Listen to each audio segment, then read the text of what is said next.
again with another video. This time I'm finna bring y'all with something a little serious.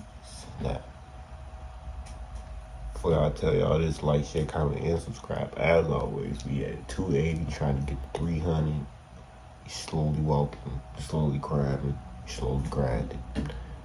But this is when cops face their last moments. Now, I understand if you want to click off. I understand if you want to click on. Sometimes you get a little adrenaline rush from watching something you ain't supposed to be watching. Hey, that's why we watching. But if it get a little too wild, I might even click off. Hey, never know. But this is from Inspector Ray. I'm saying your name so I can put you down in the damn description.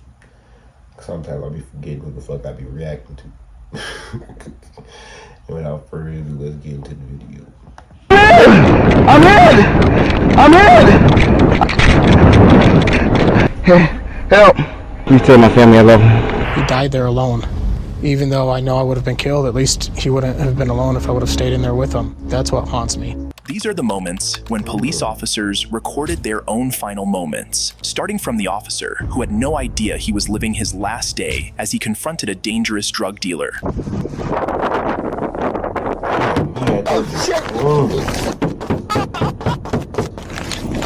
On February 4th, 2021, Homeland Security agents targeted Omar Felix, a 39-year-old serial offender and drug trafficker, during a covert operation. The plan was to intercept him on Interstate 10 in New Mexico, but they asked the New Mexico police to conduct the traffic stop. Instead of the assigned officers, a supervisor sent 28-year-old Officer Jarrett Darien, who had no backup, leading to a tragic outcome. Afternoon, sir. My name's Darren Jarrett. I'm with New Mexico State Police. The reason for the stop is your window tint's a little too dark. Yeah. You mind if I open the door? He saying, nah. Or if you want to roll down the window more. It's not right. Dark? Yeah. I noticed you got temp tags. You got registration for the vehicle? Yes, sir. Do me a favor. Got it.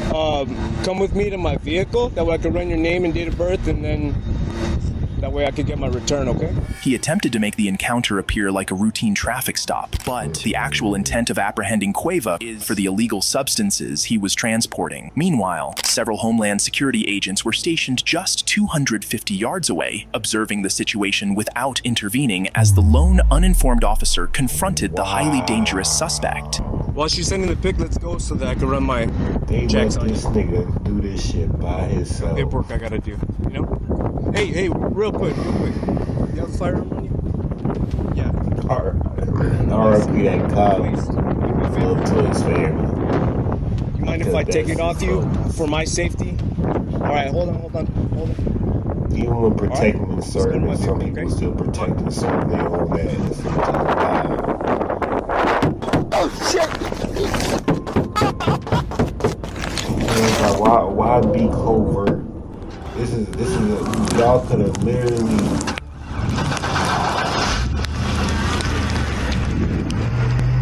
It was only after this tragic event that the Homeland Security agents, positioned just 250 yards away, finally intervened. That's not even the far distance. Here to help! That's not even the far fucking distance, bro. Hey! You call 911? Hey, call 911. I'm with HSI. Okay. Call 911. He's dead. Following the tragic news of Officer Jarrett's death, his outraged colleagues from the New Mexico Police Department, along with several other law enforcement agencies, launched a relentless pursuit of Omar Cueva, determined to apprehend him by any means necessary, dead or alive. Did he shoot at him? Yeah, officer is down, bro. You want to go check on the officer? Let's stop this guy, man. We gotta stop him. Okay. Let's just shoot. Let's shoot at him. Let's shoot through his windshield. We gotta shoot through his windshield. Spiking's not gonna do nothing, bro. Yeah. We gotta stop him. Officers eventually deployed stop sticks to disable his vehicle and executed a successful pit maneuver after a pursuit spanning over 40 miles from the location where he killed Officer Jarrett. This led to a final showdown. Did you headed in the opposite direction of traffic?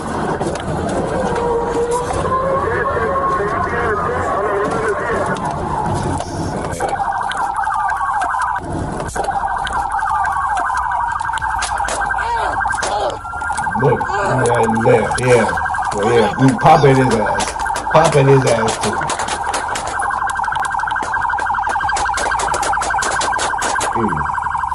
But they walked his ass down though.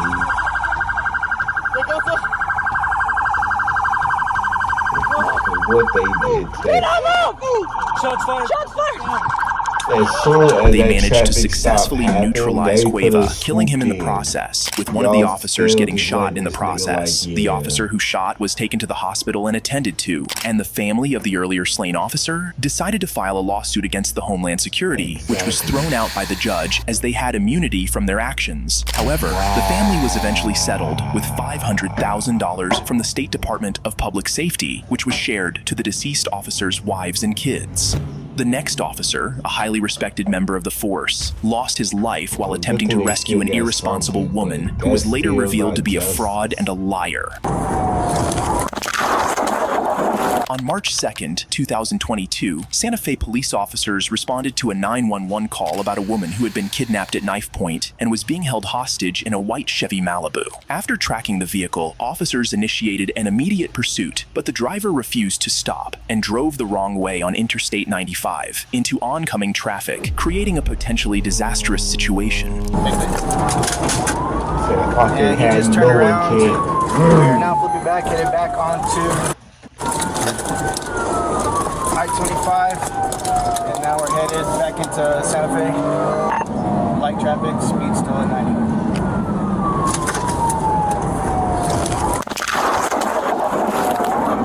The lead officer narrowly avoided colliding with a truck, but this left the officer in the following car with no opportunity to evade it. The resulting fatal crash claimed the lives of 43-year-old Santa Fe officer Robert Duran and 62-year-old firefighter Frank Lovato, who was driving the truck. Despite the crash, other officers continued the pursuit, and the white Chevy Malibu eventually came to a stop.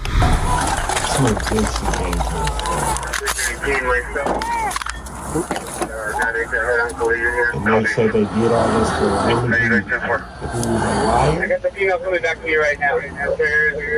Probably one other hand. Man died. 2 men died because you A lied. woman eventually emerged from the vehicle, claiming she was the one who had been kidnapped and that the kidnapper had fled into the bushes. While one officer assisted her and others searched the bushes for the suspect, additional officers responded to the crash site. There, the first officer, who had narrowly avoided the crash, was visibly devastated by the tragic fate of his colleague, who had not been as fortunate. How do you...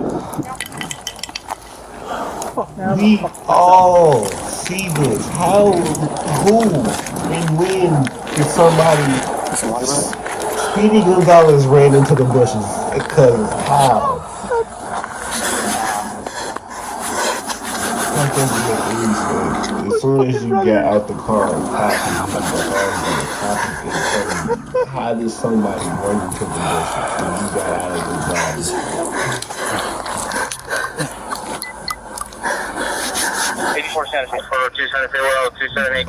Buddy done lost his drinking buddies.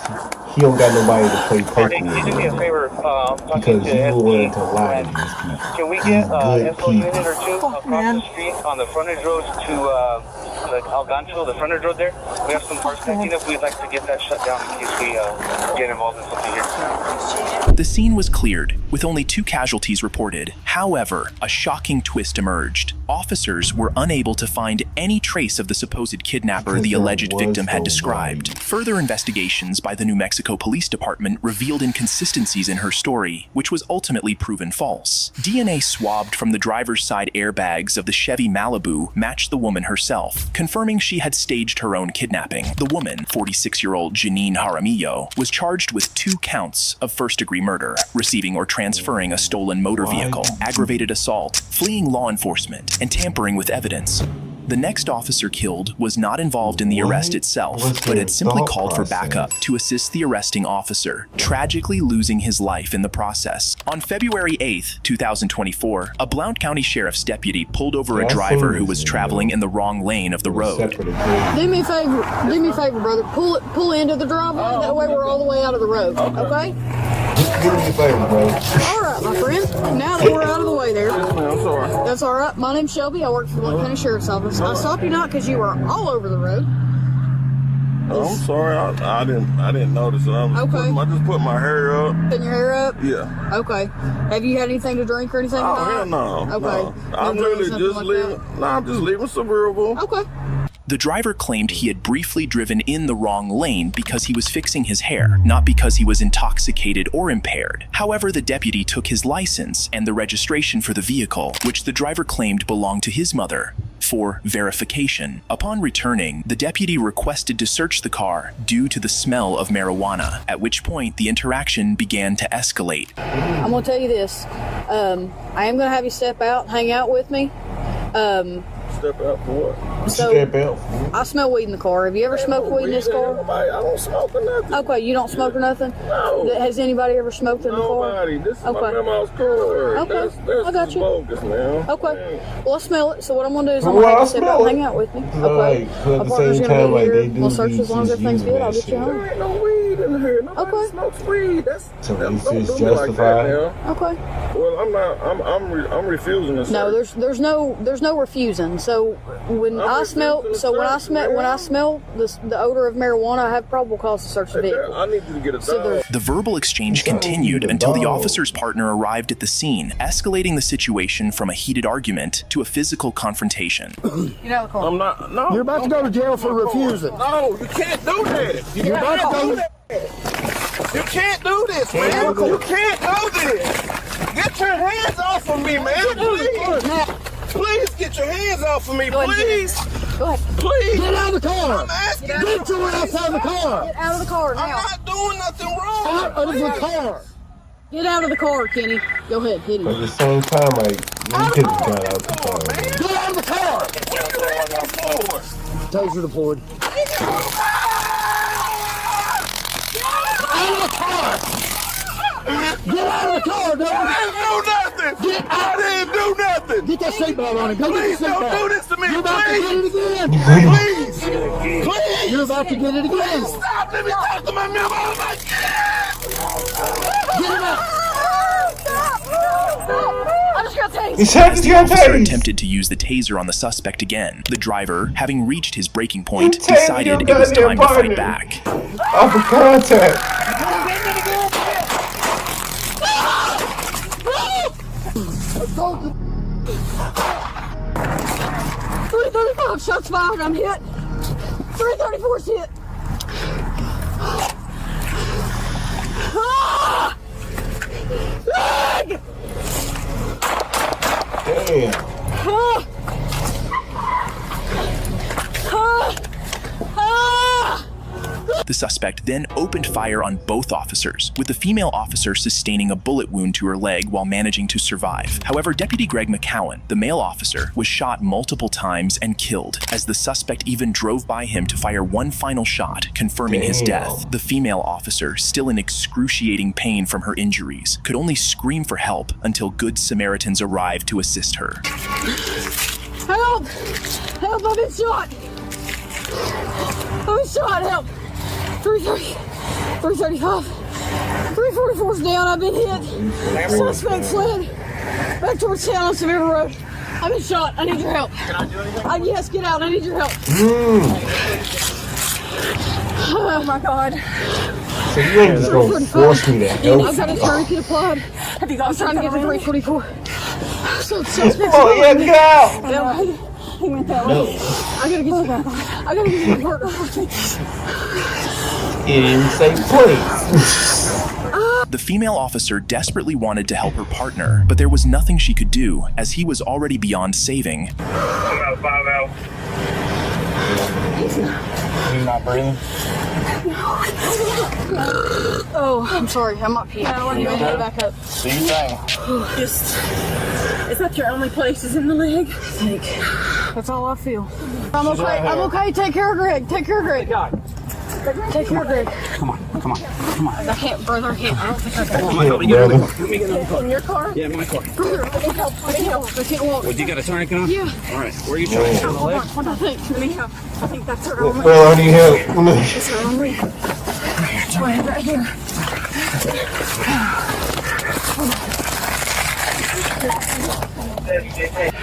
It's gonna hurt. I know. She was taken to the hospital where she survived the gunshot wound. The city's mayor then announced a $10,000 reward for any information that could lead to the capture of the 42-year-old suspect, Kenneth DeHart. After an intense 5-day manhunt, DeHart was finally located and arrested at an apartment 20 miles from where he had committed the crime.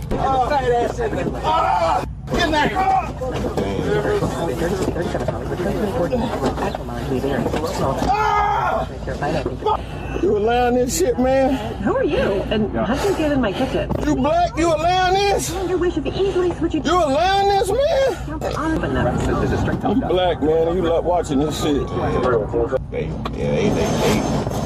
beat his ass. Get your ass out! You're not playing. The suspect was charged with first-degree murder, attempted first-degree murder, felon in possession of a firearm, aggravated assault on a first responder, evading arrest, resisting arrest, and failure to maintain a lane. The prosecuting attorney is seeking the death penalty for the suspect. The next officer narrowly escaped death twice while responding to the assailant's house on 2 previous occasions, but was not as fortunate the third time. Can you hear me? Let's go back. I'm shot in the arm and the leg, Sarge.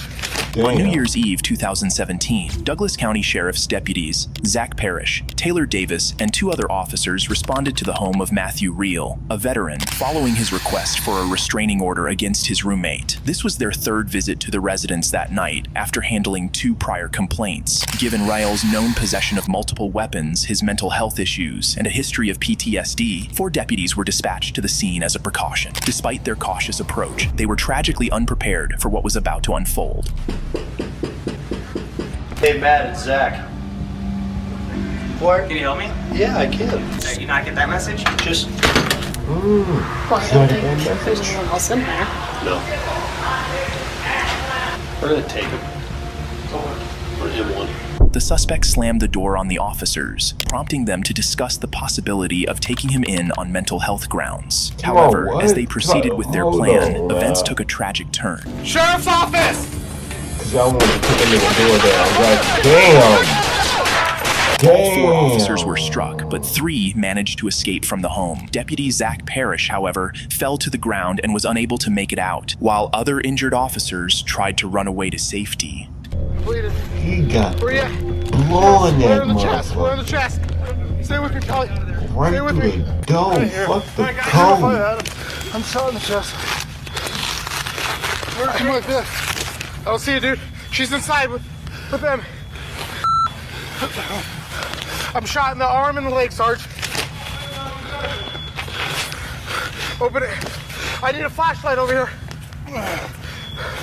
You're okay. You're okay. I don't see blood. I don't see blood. He's shooting out the window. Let's get it out of here. This way. Kelly, over here. Over here. On the ground. On the ground. I got you, buddy. I got you. I got you. We don't care about it. I got you, buddy. Right in front of us. Ready? 1, 2, 3. We got you. Backseat of my truck. Let's go. Ready? One's got a chest wound, one shot in the arm. The 3 injured officers were rushed to the hospital, while the remaining police officers regrouped to attempt a rescue for the 4th officer, who was unable to escape. Where I gotta go. Let's put together a rescue team to get that one deputy out. Parrish, can you hear me?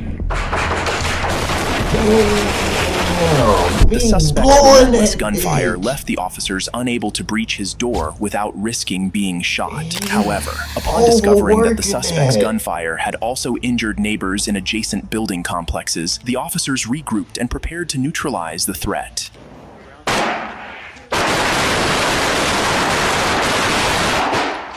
Got AR. Let's go back. Come on. Parrish, can you hear me? Switch on the AR. Yeah.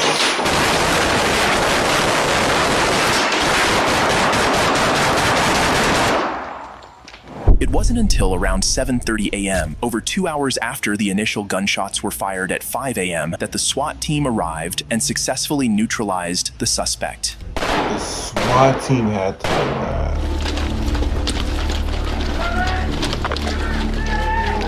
SWAT team confronted the suspect, ultimately shooting and neutralizing him. With the suspect dead, officers were able to retrieve Deputy Zach Parrish's body from the room. The incident resulted in 2 fatalities, the suspect and Deputy Parrish, while everyone else sustained injuries. So I came out of surgery.